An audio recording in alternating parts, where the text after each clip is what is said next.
Hello and welcome to my audio short story channel. Today's story is The Guidance Counselor.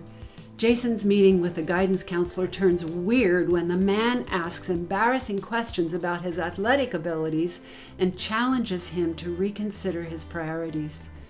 Enjoy the story. I'll see you at the end, and tune in next week when I share insights about today's story.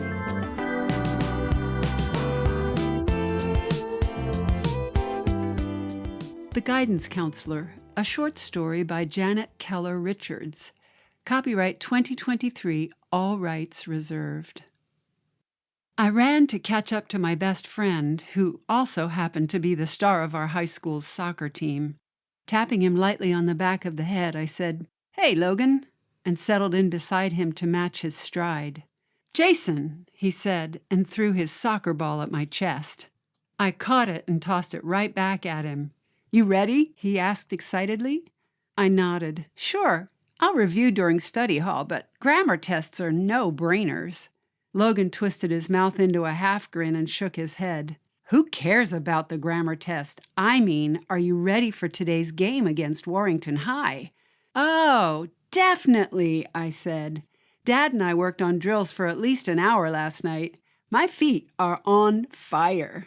I flicked my fingers together and made a sizzling sound with my mouth. Logan gave me a full grin this time. I knew I wasn't as good a player as Logan. He was a contender for a full soccer scholarship to college. My skills weren't that strong, but I thought I was a pretty decent player. I said hopefully, "Coach has got to put me in today." Logan didn't respond, and I could tell by the look on his face he wasn't thinking what I was thinking. "Hey," I said, "I've worked hard and my skills have skyrocketed since the start of the season. Dad says if Coach can't see how I've improved, he's blind." Logan avoided eye contact and said back to me, "It's true, your skills are tons better than before." The way he said it almost sounded like he thought I wasn't good enough. "What's that supposed to mean?" I asked, stopping in the middle of the hall to stare at him. "Just because you're Coach's favorite doesn't mean you get to set the standard that everybody else has to measure up to." "Jason," he said, "I'm not judging you. We all play at different levels, and you—" I interrupted. "You don't think I should play today. You think I'm no good." Logan shook his head and raised his hands in defense. "I didn't say that. I was just agreeing with you. Your game is way better now." I could feel my face muscles getting tight, and I was pretty sure my ears were getting red. When I'm embarrassed, they always give me away by turning shades of bright crimson. I moved away from Logan in irritation and headed towards study hall. His pleading voice followed after me. "Come on, Jason. Coach will probably put you in. Don't freak out about it." We arrived at class just as the bell rang and sat down in our assigned seats across the aisle from each other. I didn't look at him. The teacher looked up from her desk and said with a commanding tone, "All right, everyone, this is study hall. It's time to break out your homework and quiet down." She motioned toward the middle rows. "And Jason, you have an appointment with your guidance counselor now." I slouched back against my chair and threw my hands in the air. "I totally forgot, Mrs. Sanders. I can't do it now. I've got too much to do." In addition to reviewing for the test, I also had to make final edits on an article for the school newspaper. Mrs. Sanders looked at me over the top edge of her glasses. "You should have thought of that last night." She nodded toward the doorway. "If you go now, you'll probably still have some study time when you get back." Reluctantly, I picked up my backpack and shuffled out of the room and across the hall to the school offices. A secretary approached the counter. "May I help you?" I attempted to be polite. "I have an appointment with a guidance counselor." "Which one?" she asked. "It's with Mrs. Marcini," I answered. She said, "Oh, Mrs. Marcini is on maternity leave. Mr. A man walked out of Mrs. Marcini's office and interrupted. "Thank you, Mrs. Wilson. I'll take it from here." He motioned toward me and said, "Come in." I followed the stranger into the small office and looked around. All Mrs. Marcini's artwork had changed. The man saw me scanning the room.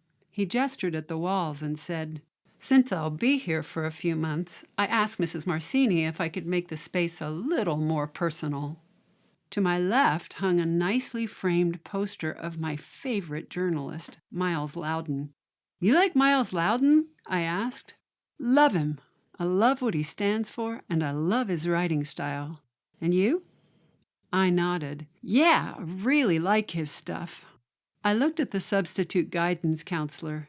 We'd never met, but there was a strong familiarity about him. He was in his mid to late 30s, with rich brown eyes that matched his brown hair. He had a small bone bump at the bridge of his nose, and when he smiled, deep dimples formed in the middle of his cheeks. Holding out his hand, he introduced himself. "You can call me Mr. C." I shook his extended hand. "I'm Jason Carlton." "It's great to meet you, Jason." Moving behind the desk, Mr. C sat down in Mrs. Marcini's chair. I dumped my backpack on the floor and settled into the chair facing his desk. I needed to move this meeting along. Even if this guidance counselor loved Miles Loudon, I had to get back to study hall. And I already knew what I wanted to do after high school, so as far as I was concerned, the whole pre-college interview was a waste of time. Sitting front and resting my elbows on the arms of the chair, I asked, "So why am I here?" Newly introduced Mr. C leaned front on the desk and stared hard into my eyes. "Why are you here, Jason?" The man's face was intense. I edged my chair back a few inches and wondered why he was going all esoteric on me. "You're good at journalism, right?" he asked. "You write for the school newspaper, and you've even had a few articles published in the city paper." I raised one eyebrow. Mr. C had done his homework. "Yeah, I like to write, but I want to play soccer." "You'd like to play professionally?" I leaned back on my chair and said, "Yes." "Why soccer?" he asked me. "Because I like it." Mr. C leaned back in his chair and drilled me with another question. "Are you good enough for that level of play?" "My dad says I am. He says Coach is blind if he can't see how I've improved." Mr. C studied my face as he asked, "Why did you go out for soccer in the first place?" I frowned at his inquisition. I thought this was an appointment for college prep. "Stay with me, Jason, and answer the question," he said matter-of-factly. "Why did you go out for soccer in the first place?" I shrugged. "I don't know, because it's a cool sport, and it's something Dad and I can do together. Plus, all my friends are in soccer." He smiled at me and asked, "But didn't you make a major mistake in the last game you played?" Mr. C's question caused heat to creep up my neck and move toward my face, and I knew red ears weren't far behind.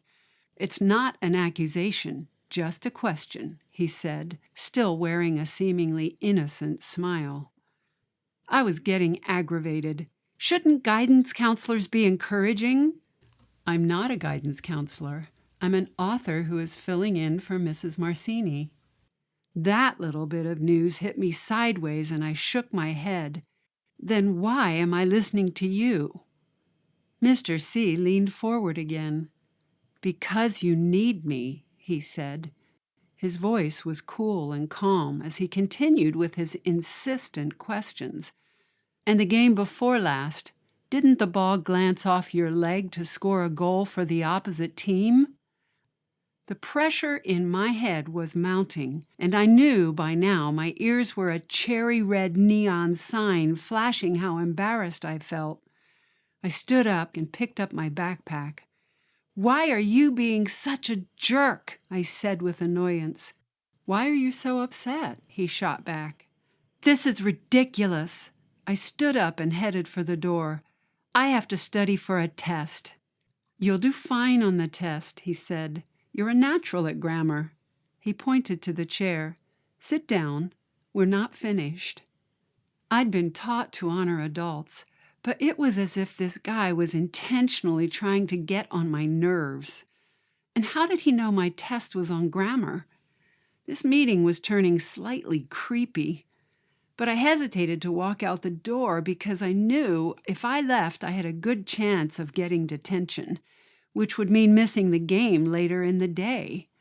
I turned back and slumped down into the chair, and in the process, I gave Mr. C a nasty look.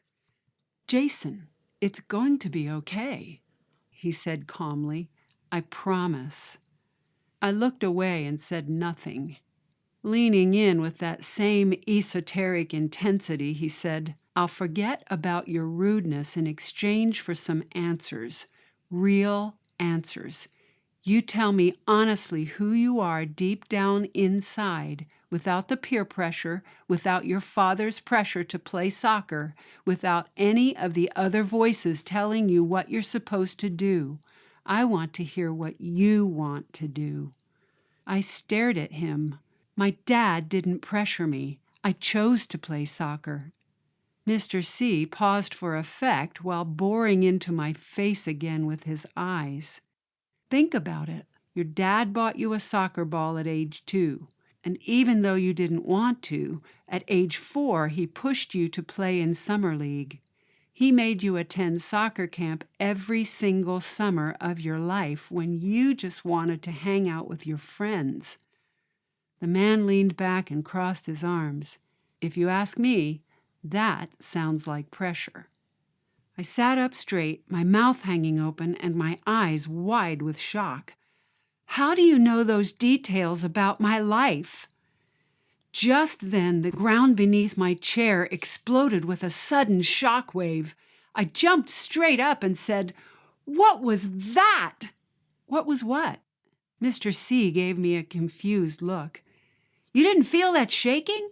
We just had an earthquake," I said emphatically. Mr. C shook his head. I didn't feel a thing. He waved his hand as if to tell me to sit back down and calm myself. Reluctantly, I sat down again. I couldn't believe he hadn't felt the quake. Something wasn't adding up in this whole interview. It was too weird.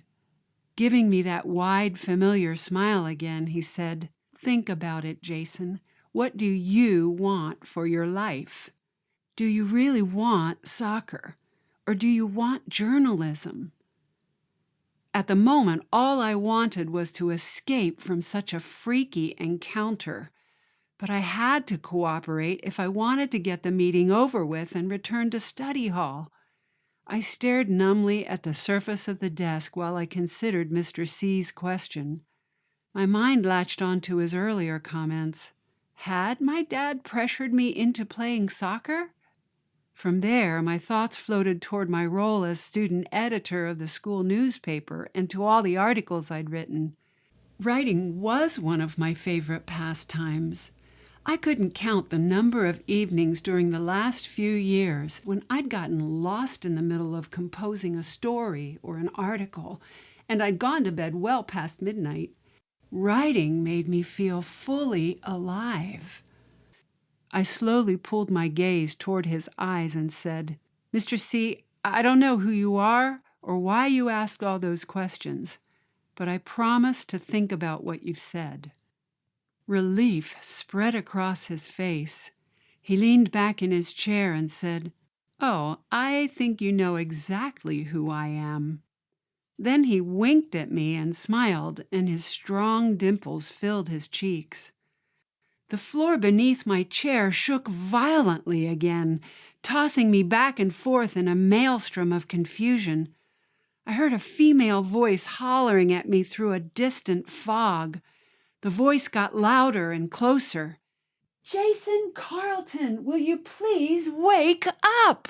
The shaking got even stronger, and I forced myself to open my eyes. "Seriously, Jason, you need to get up and get moving. The bus will be here in 20 minutes, and you've got a grammar test this morning." My mom was standing over my bed with her hands on her hips. Rubbing my eyes, I rolled over to look at the clock on my nightstand. It was 7 a.m. Mom shook my bed once more, yanked my covers off, and folded her arms insistently across her chest. "Honey," she said, "get up and get ready for school." Swinging my legs over the edge of the bed, I stood up slowly. I gave Mom a peck on the cheek and walked into the bathroom to wash my face. Yawning, I stared at myself in the mirror and noticed the small bone bump on the bridge of my nose and my brown eyes and brown hair. I smiled and watched strong dimples form in the middle of both of my cheeks. A picture of the 30-something man in my dream popped into my mind, and I gaped at my image in the mirror and said, "I knew that guy looked familiar." I remembered his question about choosing soccer or journalism and realized I'd need to give it some serious thought. Grinning at how strange dreams can be, I finished washing and walked back into the bedroom to pick out a t-shirt for school. My mother was still standing there, impatiently shaking her head. "Honestly, Jason, I could write a book in the time it takes you to wake up every morning." I stopped in front of her on the way to my dresser and smiled. "Mom, it's going to be okay." Imagining myself as the 30-something author in the dream, I added, "Maybe someday I'll write that book." Thank you so much for listening. I trust you enjoyed the story. Of course, I'm always interested in what you have to say about it, so please leave a comment below. And join me next week when I share about today's story, where the idea came from, how it applies to life, and how it builds hope, etc. Also, in the description below, you will find a link to the written form of today's story, as well as information about my allegorical novel and other books I've written. And finally, as you can imagine, it does take time to write, edit, and record these stories. If you enjoy them, please consider supporting their creation with a one-time thanks. I will see you next week, and until then, I hope you have a great week.